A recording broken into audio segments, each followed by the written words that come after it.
The next concept is called emotional awareness. One of the most important and most misunderstood things in a conversation is that it's an emotional exchange between people.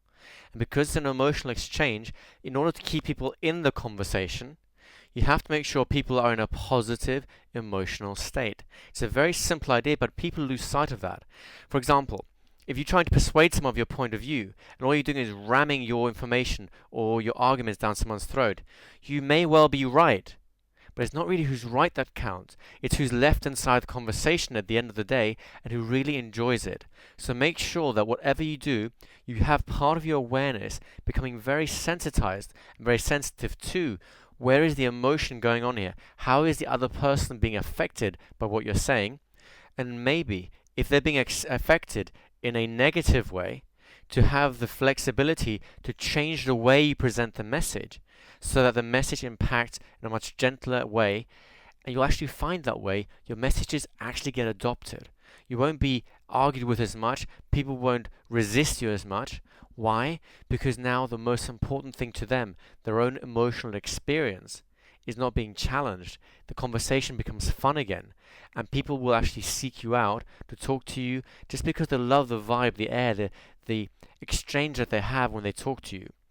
This is a secret that was learned early on by Benjamin Franklin. When he was a young man, he used to argue with everyone, and he used to win, but no one liked him. He had no friends. Then one day, a close figure to him, someone he really admired as a mentor, told him to grow up and stop being such an intellectual bully. He took a good look at himself, and in a way that I admire from a man of true character, he decided that yes, he was being too bullish with other people, too desperate to be right, instead of looking after people. And he began to soften his whole thing. Instead of arguing with people when he disagreed with them, he'd said, well, I can see why you think that way. But let's have a look at another point of view. Maybe we can think of it in this way as well. It's very important that you take a leaf out of Benjamin Franklin's book and realize that a conversation is about the emotional exchange and make sure those emotions are staying in a positive place.